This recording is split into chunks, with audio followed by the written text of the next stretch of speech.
So far you've been investigating value, which is the lightness and darkness of a color, using graphite. It's time for us to look at value in the context of another medium, such as colored pencils. So what you're going to need to do for this study is make 3 spectrum boxes like you've done before. Make them 3 by 21 centimeters with 7 3-centimeter sections.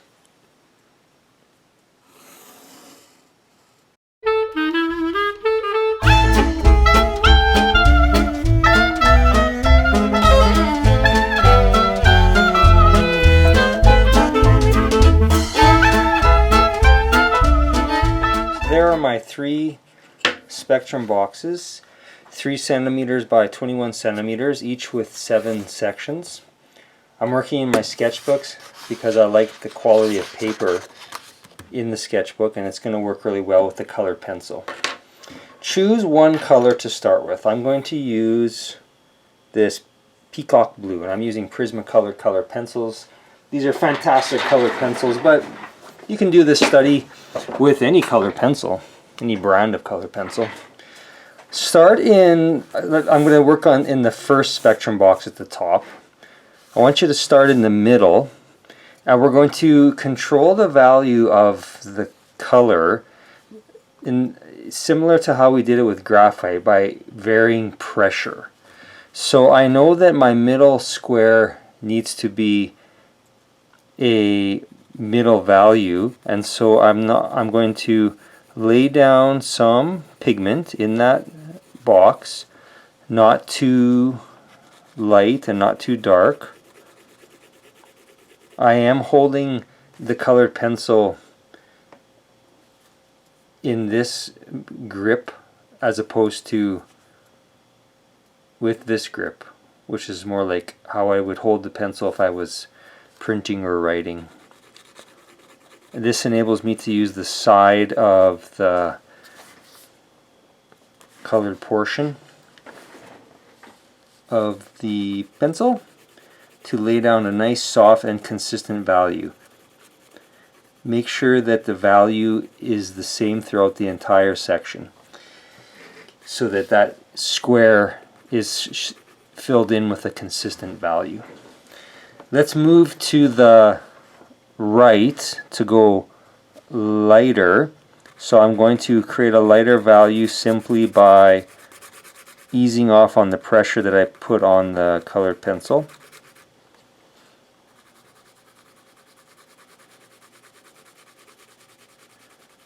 But once again, I want to ensure that I fill the square consistently. Now, moving forward to box 6, I want to barely touch the paper. And then of course box 7 is going to be the most difficult because I have to really use a super light touch. In fact, under the camera it might not even look like I have any value, any pigment on the paper at all, but I do.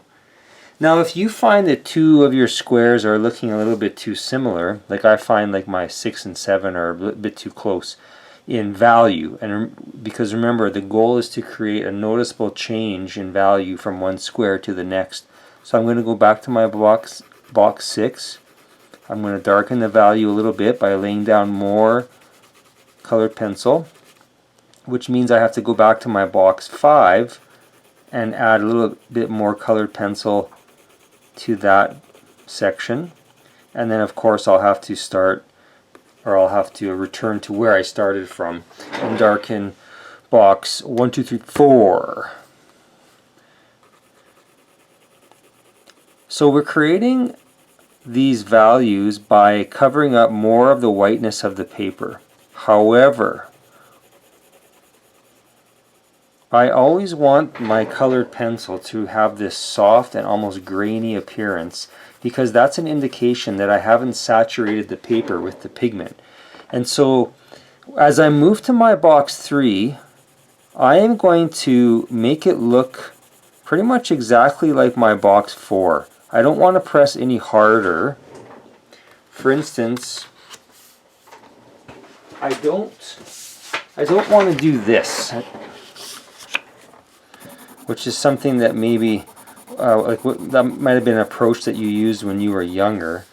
But see, in this situation, the paper is super saturated with the colored pencil, and I won't be able to layer any more colored pencils on top. And you're going to see when we move to Spectrum Box 2 and 3, where layering colors becomes very important. But in fact, it's going to become important even in this row of Spectrum boxes. Because one of the things I want you to take away from this study is that using colored pencil is like painting. And you are layering or mixing colors, but you're doing so not in a palette, but right on the paper. So I did press a little bit harder in box 3 to make a slightly darker value, but I'm at the point now where I have to add a color to this blue. I have to add the color that darkens all other colors, black. And so I'm going to grab my black colored pencil, and I'm going to just add a little bit of black on top of the blue. Now, maybe you're thinking, like, why don't I just add a darker blue? Like, so for instance, in this pack of colored pencils, I do have an indigo blue. But the thing is that it's a different hue of blue. So hue is another property of color, and it refers to the name of a color. So indigo blue and peacock blue are two different hues of blue. And so, I mean, if this was a piece of art that I was working on, yeah, maybe I would use this indigo blue. But just for the purpose of this study, I want you to understand that we can darken colors by adding black. And so I'm simply going to add a thin layer of black on top of my peacock blue. And sometimes I work almost like in a sandwich formation where, okay, I've added that thin layer of black, and now I'm going to go back and add just a little bit more peacock blue so that the overall color looks dark peacock blue and not black. You know, I don't want that black sitting on top. Okay, maybe that's good enough for box 3. So now I'm going to go to box 2, and I'm going to repeat that process. Now my pencil is getting quite blunt. I'm going to sharpen it. Because remember that laying down these nice soft textures of colored pencil pigment works really well if you have a sharp lead, and so that you can use the side of it. I still call it a lead even though there's no lead in colored pencils, but you know what I mean. The colored stick part, the part that contains the pigment, is nice and sharp for me now. Okay, so there's my peacock blue. Now black, and even more now. This is my box 2, and it has to be a lot darker than my box 3, and so I'm going to be a little bit more generous with the black.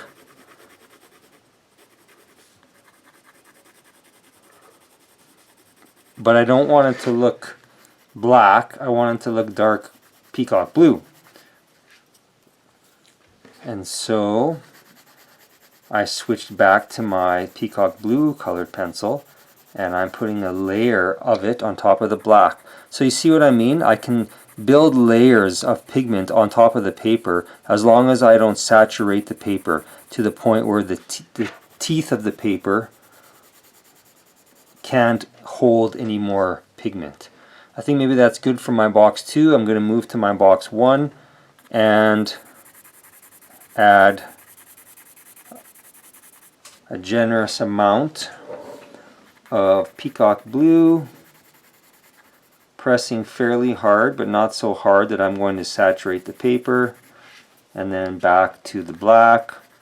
So you see, artists that work with colored pencils usually have a whole handful that they're holding at any given time, and they just switch back and forth in order to blend colors to create really deep, rich hues, but also to darken colors, because using colored pencils is in a way like painting.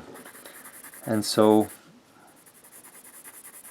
just like an acrylic or oil or watercolor painter would need to control the value of the colors that are being used, a colored pencil artist needs to do the same. I'm going to finish off with some black to make this first box noticeably darker than all the others that come after it. So there's my 7 different values of this peacock blue.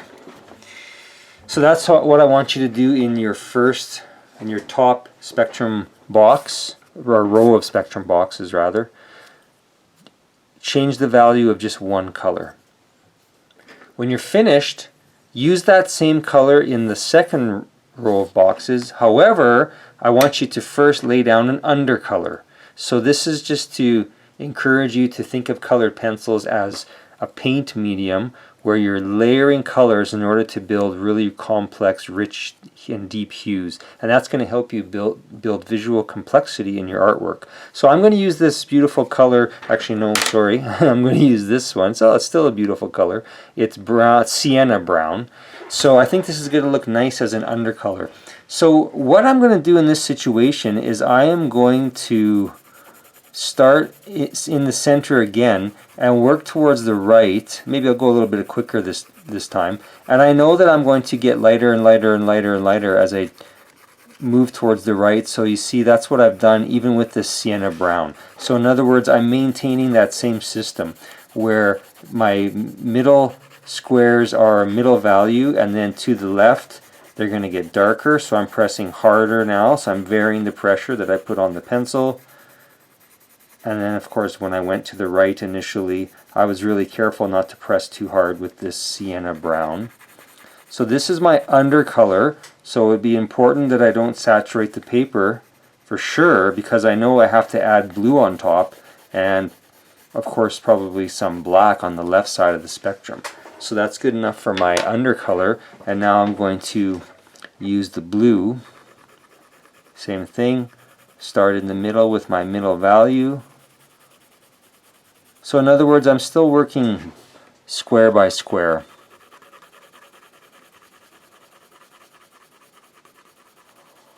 So there's my middle value of peacock blue, but there's that sienna brown underneath, so it's got a little bit more complexity than my top row of spectrum boxes. Just a little bit more interesting. And now I'm being really careful to just barely put any blue in boxes 6 and 7 because I want those values to be light. But again, I have to just adjust my box 6 because I want it to be noticeably different than 7, and then I want 5 to be noticeably different than 6. So just making little adjustments. Going back to my middle, number 4.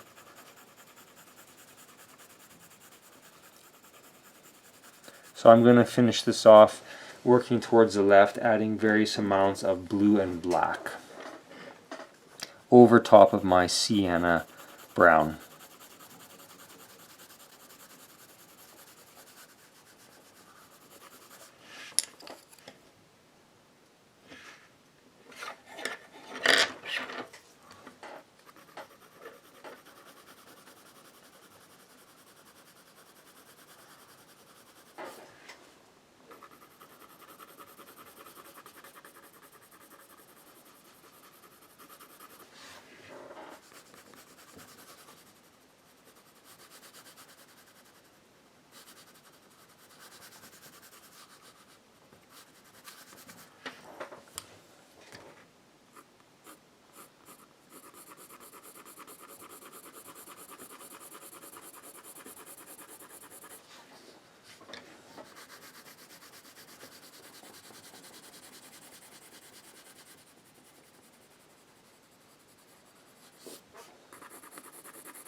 Alright, so my second row of Spectrum boxes is complete, and instead of using just Peacock Blue, I laid down an undercolor of Sienna Brown first, and then added Peacock Blue on top and modified or changed the middle and dark values of the blue by adding various amounts of black with different pressures. So remember, when you're working on yours, you want each of the 7 squares to have a distinct and noticeable change in value. So we're trying to maintain value contrast.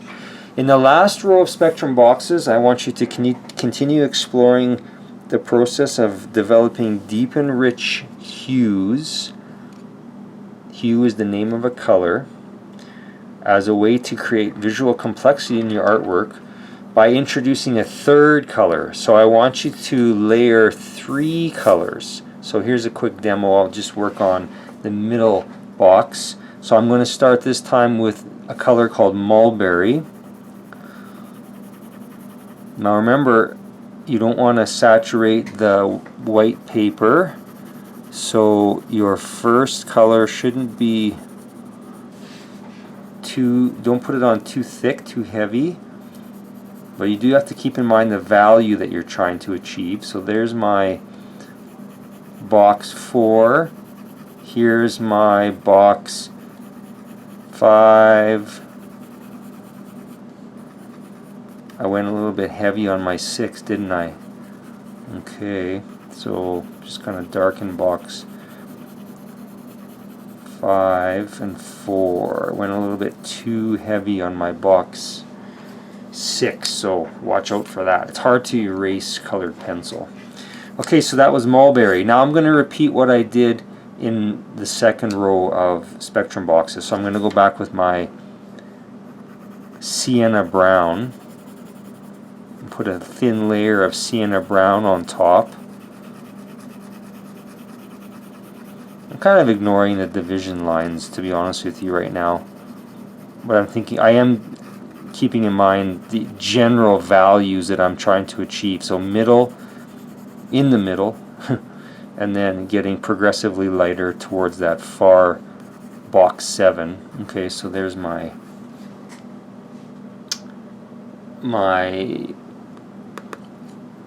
Sienna Brown over Mulberry, and then I would finish that off with the Peacock Blue. Now remember, I don't need any black on this part of my spectrum. So like boxes 4, 5, 6, and 7. I really only need the black in 1, 2, and 3 in order to darken those boxes, because just by pressing harder with my colored pencils only makes the value darker to a certain point, but eventually I have to think about adding black in order to darken the value. I'm being really careful just to kind of feather touch my box 7, but I want 6 again to be noticeably different than 7. So, and then 5. So yeah, wow, what a difference as I compare this third row of Spectrum boxes to my first one. These colors just look so interesting because there's 3 of them layered. So it has such visual complexity. I'm going to work on the left side now. I'm going to go back to my initial first undercolor Mulberry.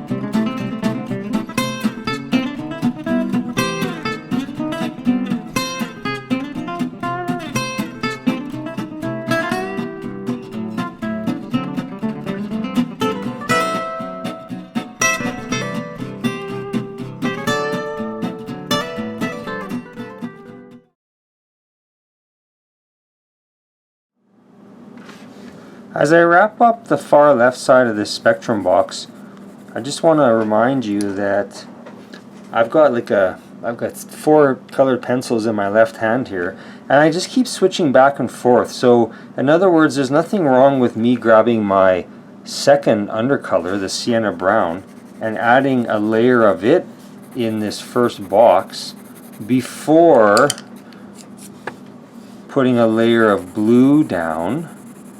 Because remember, I'm trying to create a really unique layering of colors. I don't really want to call this one color because it's technically not one color. I mean, the dominant color is supposed to be blue, but because I have those other 2 colors that are being layered with the blue, sometimes I think the viewer would, recognize that, oh, there's more than just blue there, but that's supposed to be the dominant color. So now I'm pressing pretty hard with this black to the point where it pretty much just looks black. And the only reason I have to do that is because my box 2 ended up being quite dark. So maybe I'll just chuck a little bit of blue back on my box 2, maybe spill a little bit into 3. Maybe I'll just go all the way with my blue. Okay, so do your best to maintain contrast from one box to the next, but it does get a little bit more challenging when you're working with more colors, of course, compared to, say, our first row of spectrum boxes. When you're all finished with your spectrum boxes, label the colors that you used. Maybe on the left or the right side. So I've got room on the right side here. So my first row of spectrum boxes was just peacock blue. So if you have colored pencils similar to these Prismacolor, where the company has actually given them specific names, go ahead and use those names. So that's peacock blue. Now here I'm going to put peacock blue over sienna brown. So use that same system where you're indicating what your undercolor is. So peacock blue over sienna brown. And so here in this bottom row, I would write peacock blue over sienna brown